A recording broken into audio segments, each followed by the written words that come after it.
right now I have this because I don't have a lot of charcoal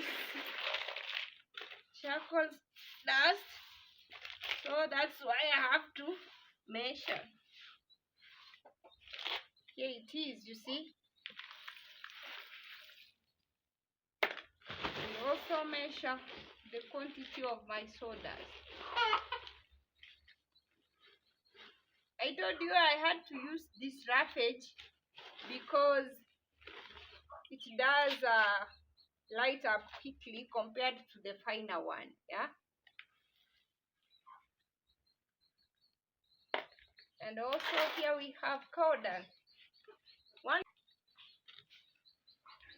I've told you the quantities of the charcoal dust is going to determine the rest of the quantity of the other materials. So once it is done, you start kneading it into balls.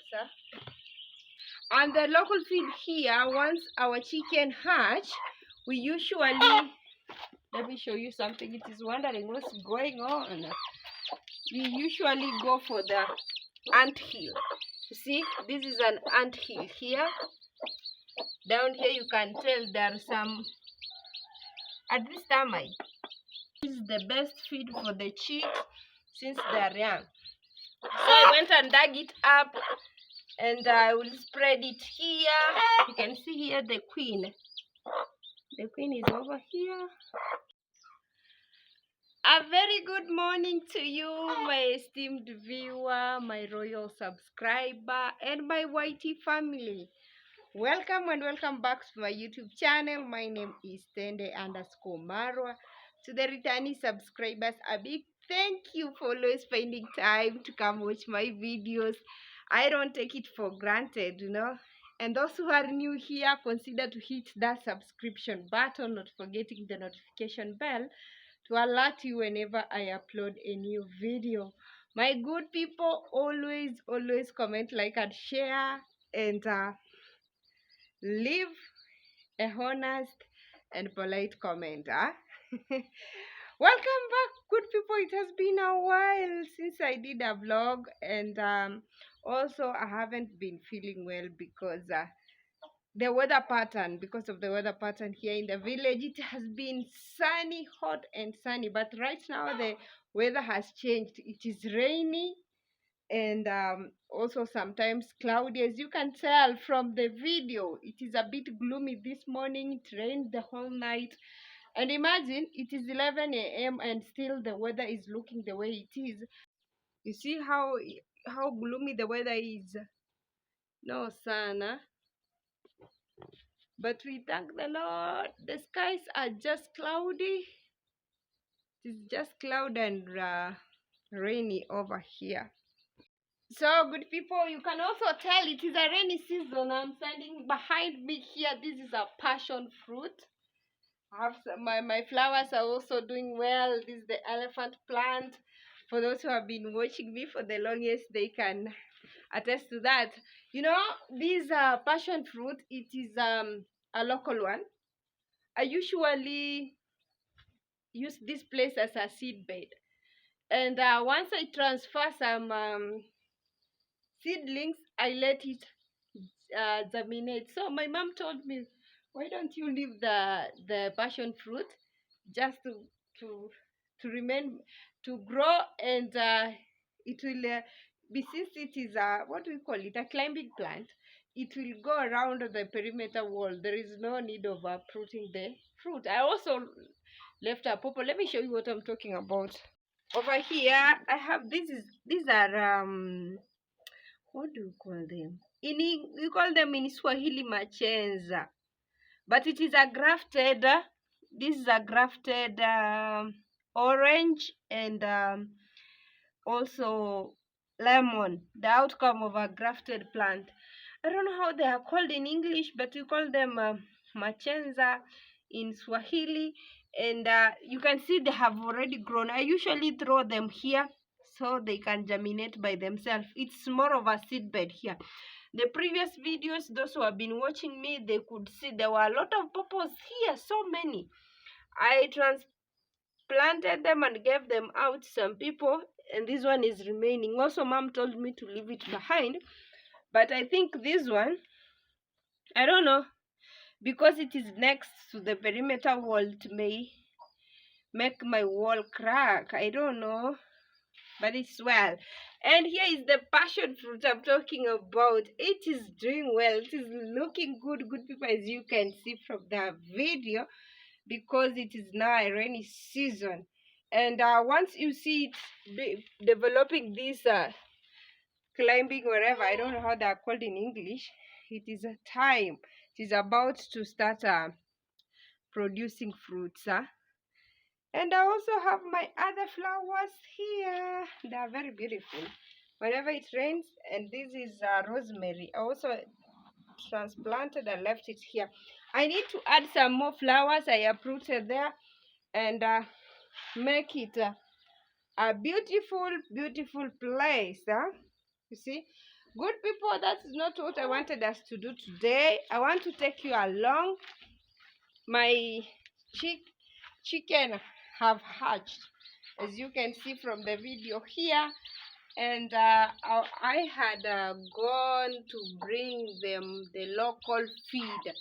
And the local feed here, once our chicken hatch, we usually, let me show you something. It is wondering what's going on. We usually go for the ant hill. You see, this is an ant hill here. Down here you can tell there are some, at this termite. Yeah, we have here termites or ants. I don't know what these are called. Are they called ants or ants? Because this cutting is called ant hill. The soil is from the ant hill. So you go, once the chicken hatches, you go and dig up this thing and bring it the ant hill, and bring it to the chicks and the mother chicken to feed on. And I was told by one of the YouTubers here in the village who does poultry farming, Hello the boy, you can go and watch the video.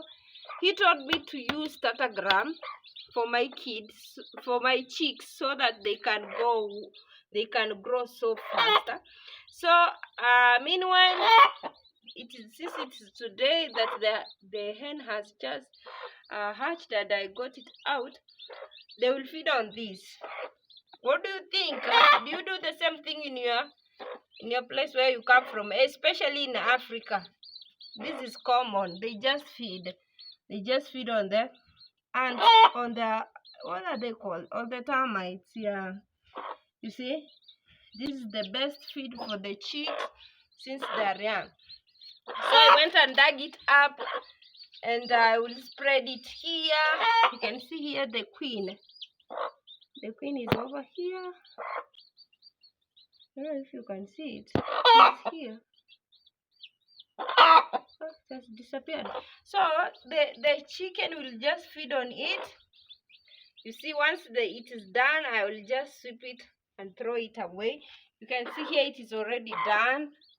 You can't see any ant here. You see, no any ant here because it has already fed on it thoroughly way. But instead of throwing this ant hill soil that the chick has already fed from, I will use it to prepare charcoal briquettes. And here I have some leftover charcoals, the dust from the charcoal, and I have here, this is cow dung, and I have here, this is sawdust. These are locally available materials, good people. Good people, I have the ant hill soil over here. I have my charcoal, the leftover from the charcoal, or charcoal dust, as you can. This is charcoal dust, And I have also here, this is cow dung. And without forgetting, the sawdust is over here. Yeah, it's over here. So good people, depending with the material that you do have, you have to measure. The quantity is determined by the material you have. Like right now I have this because I don't have a lot of charcoal dust, so that's why I have to measure. Here it is, you see. I also measure the quantity of my sawdust. I told you I had to use this roughage because it does light up quickly compared to the finer one. Yeah. And also here we have cow dung. One thing you should note is that the cow dung has to be soft as possible. Some cows can sometimes the cow dung may be hard, but you have to be keen on this. It has to be as soft as possible. See, because once it is soft, it will help you in kneading. The kneading of the items together will be a bit easier. You don't need water, so let's get to work. You mix it this way.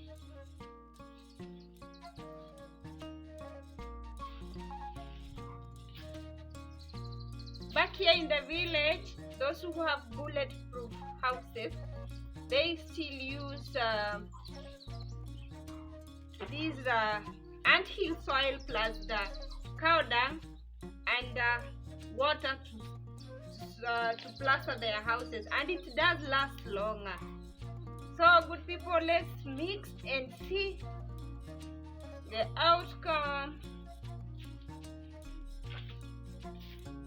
It has to be even. If the cow dung is less, you just add, because it is the binding factor. We are not using cassava porridge or water, so the charcoal has to be, the cow dung has to be a bit slightly more.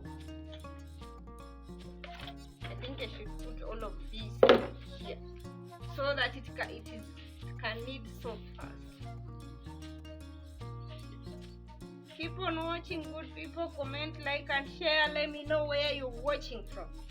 This is a typically African village lifestyle.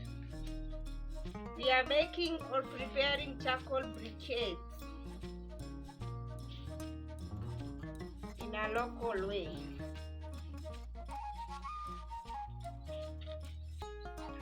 I've told you the quantity of the charcoal dust is going to determine the rest of the quantity of the other materials. So once it is done, you start kneading it into balls. You should knead it as hard as possible.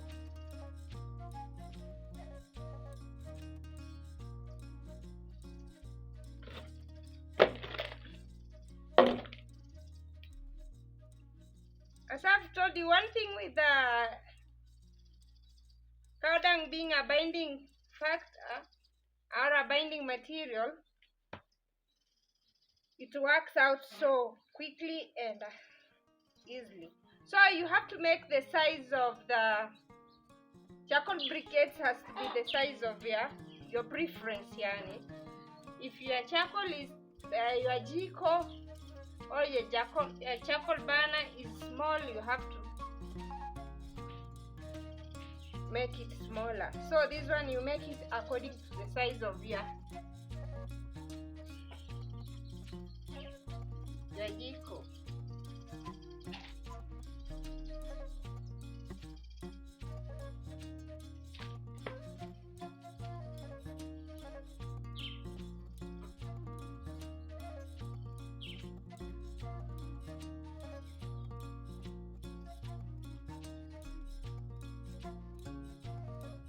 The harder the ball, the longer it burns, you know.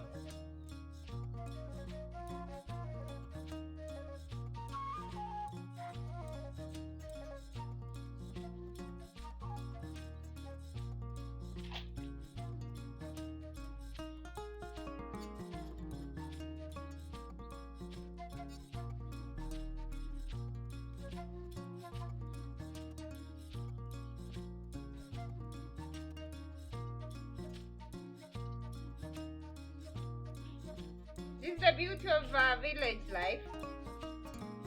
But some,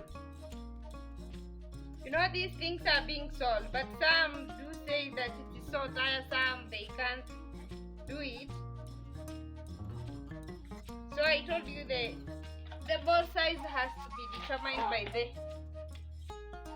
your charcoal burner.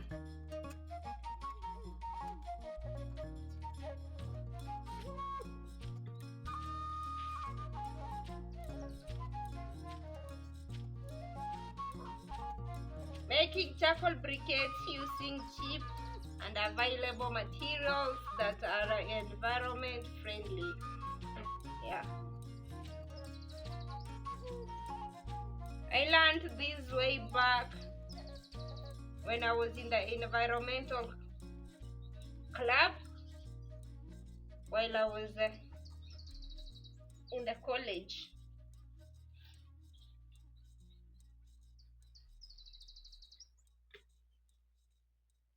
I've told you some use banana peels, sweet potato peels, or cassava peels to prepare these charcoal briquettes, plus the cassava porridge as a binding material. But with me today, I'm teaching you on how to make the charcoal briquettes using sawdust that is not finer. You know, there are two types. There is that finer one, and there is this other one that you have seen. There is this that we usually use to light jiko. And I've told you the reason why I used it is because when you are lighting the jiko, it lights up quickly, and also it also dries up quickly. Plus, me deciding to use the cow dung as a binding factor because cow dung supports, it is a burning, it is a, how do you call it?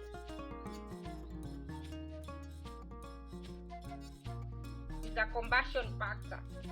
Combustion, yeah. So let's continue making our balls. Once we are done, we shall let it dry for, with the cow dung, it just takes 4 days. If the sun is scorching. If the sun is not all scorchy, it does take 5 days. Like the weather isn't all that friendly. So this is how we do it, good people.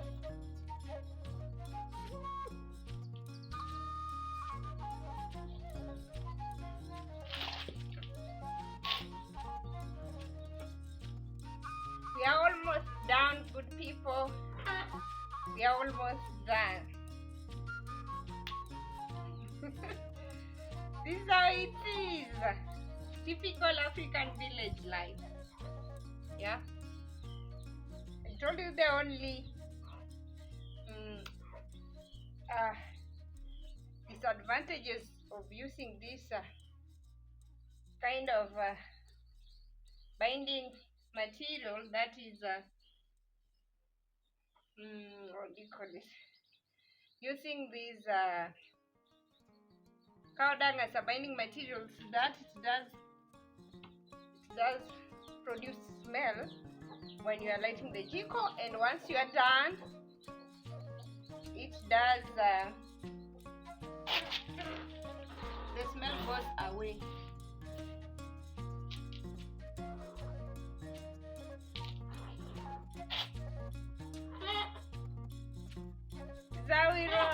here in the village.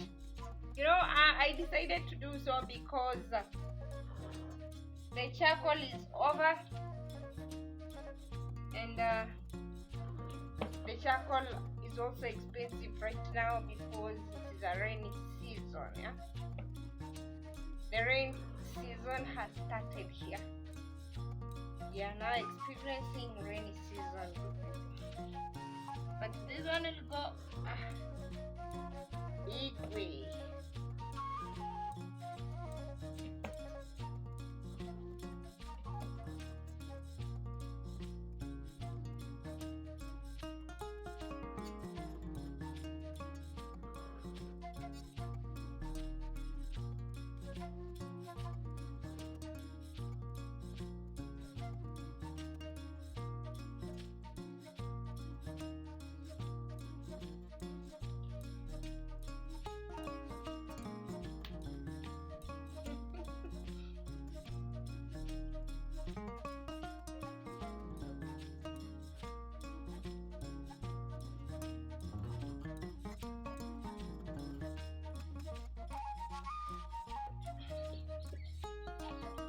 The last one, good people.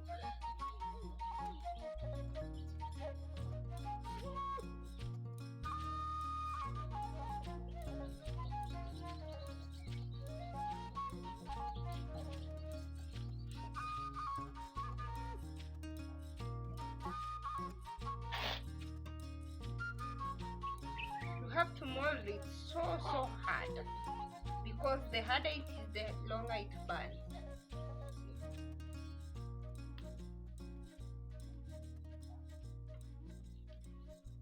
Finally done. You know, I didn't have a lot of charcoal dust. Mom forgot and mixed it with ash, so I couldn't use it.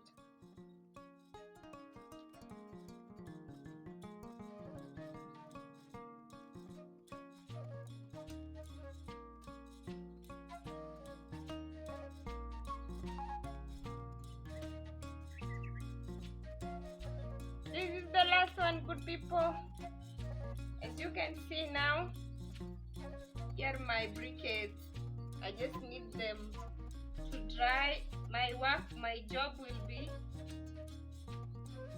to always take them out so that they can dry, and also bring them in once it is about to rain. You see, this is what I've made from the little materials I have. Yeah, so let's let it dry, and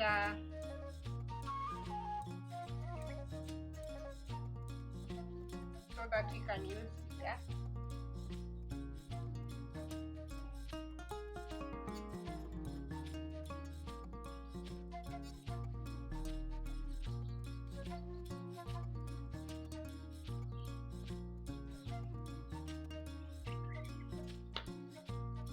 Here we are. These are now the briquettes. I just want to let them dry.